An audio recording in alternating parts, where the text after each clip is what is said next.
Welcome to the Energy and Hours podcast, formerly called the Grow Like a Mother podcast. I'm your host, Jill Wright, author of Happy, Healthy, Wealthy, and Wise, and creator of the Time Magic Seasonal Planner. On this podcast, we talk about time and energy management tips that we can use to flow through our day in a way that feels more aligned. This podcast is for people who are living less traditional, non-linear kind of lives. It's for the moms who are home with the babies or homeschooling their kids. It's for those people who are working night shifts or part-time hours. It's for entrepreneurs and creatives and neurotypical people who just feel left out of traditional time management advice. We focus a lot on how to use cyclical energy, seasonal cycles. We talk about productivity. We talk about self-care. We talk about rest. It all comes together in what I like to say is time magic. And if you tune into these episodes week after week, you're going to get a half an hour punch of tools, tips, and strategy advice for you to go and implement right away in your day to make your life feel a little bit more like you and a little bit less stressful. Okay, so you heard the new intro. You got the idea. We are rebranding this podcast. It is now called Energy and Hours. It is no longer called Grow Like a Mother. It's something that's been on my heart for a while to try to really bring the brand into integrity with what I'm teaching, who I'm serving. It is still moms, and it is also anyone who is living a nonlinear lifestyle. Anyone who doesn't work the traditional 9 to 5, or maybe who does work the traditional 9 to 5 and has a million other things that they're doing, a side hustle, a family, activities, hobbies, passions, right? Maybe they're working on a project, a big goal, a health thing, whatever. Our lives do not fit into the traditional structure that we are being fed, and the traditional time management advice doesn't fit anymore. It needs to be personalized. We need to bring energy into the conversation. We need to talk about self-care as well as productivity and rest and all the things. And so I just wanted to take a quick moment for this episode as we are officially relaunching or rebranding the podcast as Energy and Hours to say, hey, things are not changing. And I am continuing to show up and offer advice and tools and tips and teachings on time management and on energy management, specifically for those of us who move through the world in a little bit of a different way or want to, right?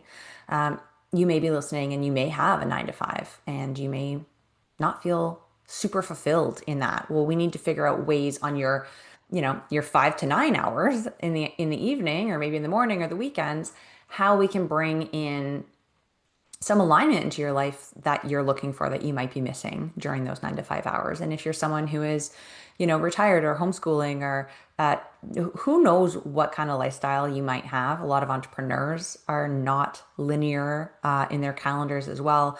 Anyone neurodiverse, these are the types of folks who really benefit from these conversations, because if we get personal in how we look at our time management and our energy management, it can make an incredible shift in how we experience our life, the amount of joy we have, the amount of balance we can find, the amount of alignment. And it really is just reevaluating what we've always been told is the way to do something, or what we've always been told is the way that things work best, right? So I'm here for that conversation each and every week. I would love if you stick around and join me. If you are new here, welcome. My name is Jill. I'm an author. I wrote a book called Happy, Healthy, Wealthy, and Wise. It's a page a day style guidebook, really. You just flip it open. A lot of people use it as like an oracle type of tool where each page gives you some advice, a quote, an affirmation, some teachings, right? Journal prompts. You just need the one page every day. And it's meant to sort of live on your bedside table or your living room coffee table and be a resource to you for those moments where you maybe need some inspiration or motivation. And I'm also the creator of the Time Magic framework. Time Magic to me is when we bring in productivity, rest, and self-care to the conversation in time management and calendar management. And I have so many unique things that I do each week and I work with my clients on in our sessions that make a huge difference in their weekly planning, that I created a seasonal planner. It's called the Time Magic Planner. You can just find it on the website. I'll link it in the show notes too. But this is a resource you would use for 90 days to plan how you want your life to feel and use the tools within the planner to bring that into a reality. So we're sort of looking season by season rather than trying to tackle an entire year at once can feel very daunting and does not give you permission to change, shift, and adapt as seasons change, as you change, as priorities change.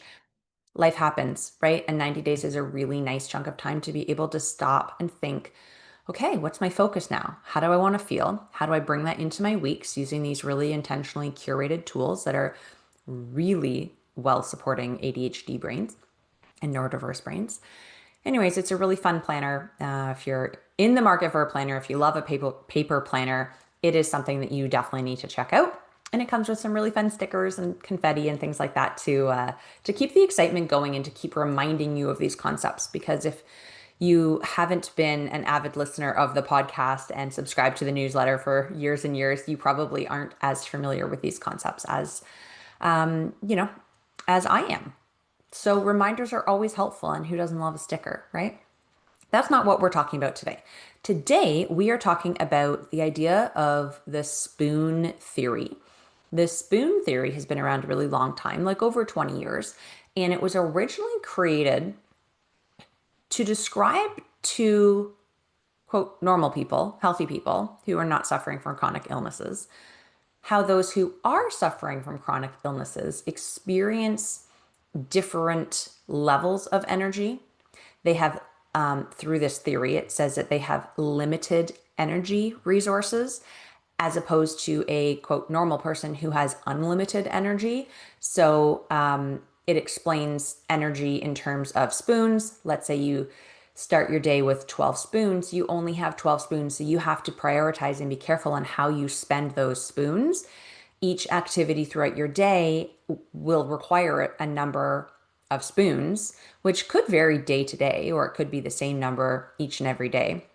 But if you use up all your spoons, you've drained your energy and now you can't do anything else. So that is the concept of the spoon theory. And of course, me being me, I like to twist things a little bit. I like to sort of pull a thread, take something from the core of this concept and weave in some other ideas. So stick with me. I am in no way discounting the fact that people who have chronic illnesses and also neurodiverse individuals experience challenges with time and energy that the rest of us do not. That's, I think, we can all agree is quite obvious and true. And this discussion is not meant to take anything away from that. It's really rather meant to explore how we can extrapolate the spoon theory into the lives of the general population. Because when I read that the spoon theory thinks that, quote, normal people have unlimited energy, it didn't sit well for me because I don't have unlimited energy. And I certainly have different levels of energy each and every day and even throughout the day. And so I thought, well, how can we use this idea that supports people who have chronic illness, this idea of spoon theory and managing our spoons or our energy throughout the day for, quote, normal people, right? People who don't have a neurodiversity or don't have a chronic illness.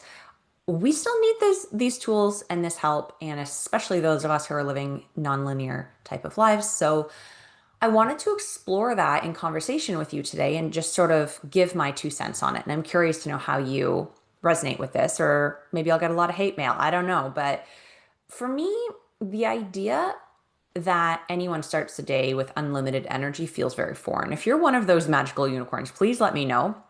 I want to pick your brain. But for most of us, for most of my friends, my family, my clients, we have limited energy. And the amount of energy we wake up with each day depends on a lot of factors. It can depend for women on where we're at in our cycle. It can depend on how much sleep we got last night, our stress levels. It can depend on what's going on with the moon and the moon cycles. It could depend on the season. I know I have a lot less energy in the winter because there's a lot more darkness, right? Like in the holiday season and when the kids go back to school, I have a lot less energy than I do in the summer. So just baseline where we start our day with a number of spoons we start our day with can vary from day to day, even within the same person. Not only that, I think throughout the day, we can all agree that our energy levels go up and down. I know that for men, they have this 24-hour cycle of energy where they naturally will experience the ups and the downs on the 24-hour cycle. And women have a longer cycle of energy where we're working with 28 days. But even within each day, I notice I have a lot more energy in the morning. Around 2 o'clock, my energy dips. That doesn't mean that I'm out of energy for the day. There are things I can do to clear my energy, to reset my energy, to give myself more energy. It's not a lost cause. If you have, quote, used up all your spoons, don't think that you need to go to bed for the day or that nothing else can happen. I mean, if that's what you want to do, please feel free. But I also want to offer you some encouragement that there are things that we can do throughout our day to replenish our spoon drawer, right? However you want to think of it. Maybe you're thinking about spoons on the counter. Maybe when you think about spoons, they're in a jar. I don't know. For me, they're in a drawer. I would also be curious to know what visually that brings up for each of you. So if you're on Spotify, leave me a comment and tell me where your spoons are. There are things that I work with though individually that are going to dictate how this works for us, right? So I am not able to come on this podcast today and give you top 10 things that will replenish your spoons or top 10 ways you can make sure you start your day with the most spoons possible. There certainly are lots of tools. I have hundreds of tools. But the reason that I go through and do the quiz, right? What's your productivity type? What kind of archetype are we working with in this season on how you manage your time and your energy? And the reason that I don't do group coaching and I only do individual coaching is that it needs to be personalized. We need to consider all of you, this holistic approach, if you will. Like, what are all the pieces of the life? We look at the life wheel in the Time Magic Planner: career, family, relationships, fun, health, right? Self care, spirituality, all of these different pieces of life that make you, you. We need to look at that all. And we need to look at that all how it is today, not how it was last year and what might have worked or didn't work last year, or not, considering what it could look like in an ideal world. It's being really specific about, okay, today, here's my reality. Here are my circumstances. Here's what's external and I cannot change. Here are the things that I do have some control over. Even if they're limited, we always have control over certain things.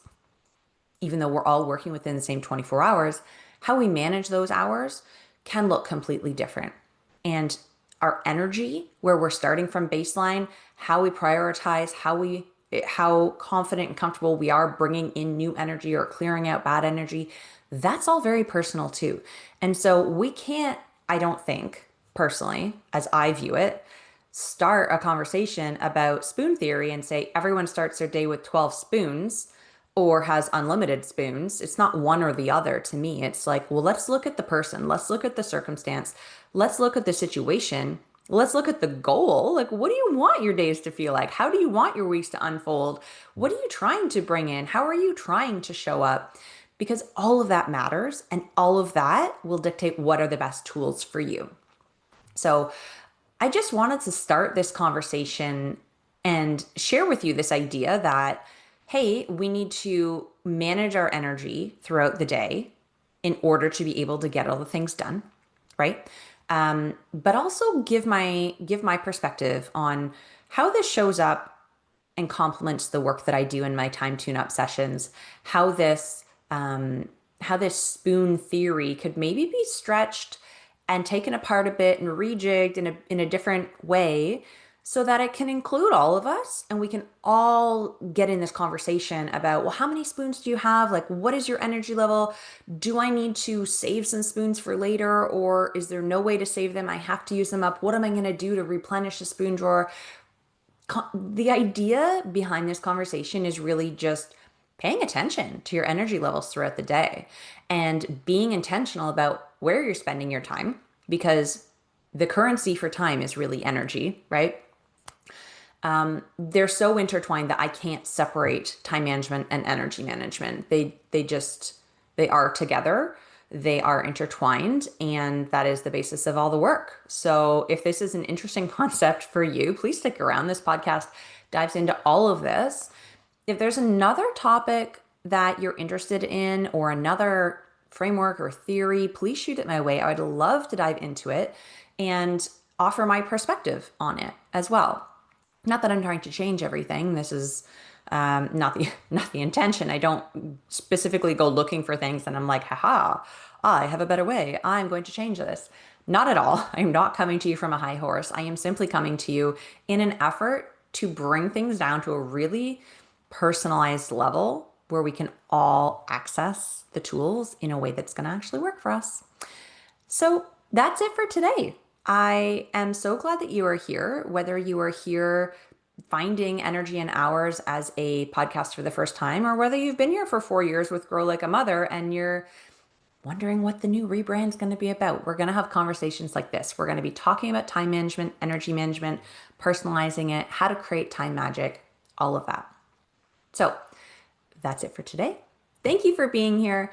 If you feel so inclined and you liked the episode, you want to hear more of it, you want me to be able to share this wisdom with more people, please go ahead and leave a comment, leave a review, leave a rating. It takes 2 seconds. It's so helpful. And especially as a rebrand situation, I think the algorithm is going to be a bit confused about what is happening with me. And I would like to be able to give the show some support and some love and some energy. So I would love and appreciate if you did that. If nothing else, please hit subscribe so you don't miss the episode next week. And even a lot of weeks I have 2 episodes. So really, really good stuff. If you're not on the newsletter yet, go over to my website, jillwright.ca. I'm going to be turning it into a Substack pretty soon, but I'm going to migrate everybody over. So if you're on the email list, you'll get in on the Substack, no problem. And of course, you can find me on Instagram at Energy and Hours. I think that is it. Okay, guys, until next week, keep on growing like a mother.